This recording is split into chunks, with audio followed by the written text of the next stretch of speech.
আপনারা সিলেবাসকে দিয়েছেন অনেক আশা আকাঙ্ক্ষা রেখে ভবিষ্যৎ যাতে উজ্জ্বল হয় সেই জন্য এখানে ওখানে পড়াশোনা অনেক জায়গায় করাচ্ছেন আর এরপরেও পড়ানোর জন্য ভবিষ্যতে বিভিন্ন জায়গায় চেষ্টা করবেন এবং বাবা মাদের একটা বড় ধরনের টেনশন থাকে যে ছেলেমেয়েকে কোথায় পাঠাবো কি করলে ছেলেরা উন্নতি হবে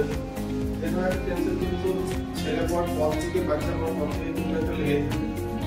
আর এখনকার যা অবস্থা যা কম্পিটিশন তাতে ছেলে আমাদের গ্রামের ছেলেমেয়েদেরকে টিকিয়ে রাখা একটু অসম্ভব হয়ে দাঁড়াচ্ছে তাই না শহর ছেলেমেয়েরা অনেক অ্যাডভান্স অনেক স্কিল আছে তারা অনেক কিছু পাচ্ছে অনেক ম্যাটেরিয়ালস পাচ্ছে তাদের শিক্ষাটা অনেক সহজ কিন্তু গ্রামের থেকে একদম ছেলেমেয়ের শিক্ষাটা অনেক বেশি কঠিন আর সেই জন্য আমাদের ইন্টারন্যাশনাল সেন্টার আমি এবং আমার বন্ধু জিয়াউর রহমান নিয়ে এসেছিলাম তার ছেলে ঠিক আছে তো আমরা দুজনে অনেকদিন ধরে মানে একটা পরিকল্পনা করছি কি করা যায় গ্রামের ছেলেমেয়েদের জন্য তো তার থেকে উঠে এসেছি এই ইন্টার কোচিং সেন্টার আমরা ইতিমধ্যে সফলতার সঙ্গে সংস্থা সেকেন্ডার এবং রাউতারা এই তিন জায়গায় ইন্টার কোচিং সেন্টার চালাচ্ছি ঠিক আছে তার মধ্যে সেকেন্ডার এবং সংস্থাটা অনেকটাই বড় কিন্তু ওটা প্রথমে আমরা করেছিলাম প্রথমে সংস্থা ঠিক আছে সেখানকার রেজাল্ট যথেষ্টই ভালো আছে স্কুলে পড়ে মিশনের পরে আমার কিছু ছেলেমেয়ে আছে তারা ফার্স্ট সেকেন্ড থার্ড হয়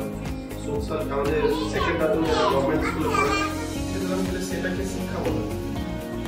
তাহলে সেই লাইনটা আমাকে কি বলছে সেটা আমি যদি জেনে যাই তাহলে আমি পরীক্ষাতে যেখানে যেভাবে যে আমি তাহলে সেটা লিখতে পারবো সেটা আমি বুঝতে পারবো এমনকি অন্যকেও বলতে পারবো আর সেটাই আসল আর আমরা সেই জিনিসটাই কাজে লাগাবো পড়াশোনায় দক্ষতা বাড়াবো কে কত বেশি দক্ষ তার চেয়ে তার দক্ষতা বাড়ানোর জন্য আমরা এই ক্রিয়া কোচিং সেন্টার সর্বতভাবে চেষ্টা করছি আর এই ক্রিয়া কোচিং সেন্টার বাচ্চাদের জন্য পড়াশোনার জন্য বিভিন্ন ধরনের স্টাডি ম্যাটেরিয়াল এবং কিছু খেলনার মাধ্যমে ঠিক আছে আমাদের বহু স্টাডি ম্যাটেরিয়াল আছে খেলনার মাধ্যমে হয়তো 1-2 বল আছে 4টে ঠিক আছে একটা বল ছুটতে বললে সে একটা বল ছুটবে দুটো বল যারা প্রাইমারি একদম শিখছে এইভাবে তাদেরকে অঙ্ক শেখানো হচ্ছে একই জন্য শেখানো হচ্ছে নাম্বারিং শেখানো হচ্ছে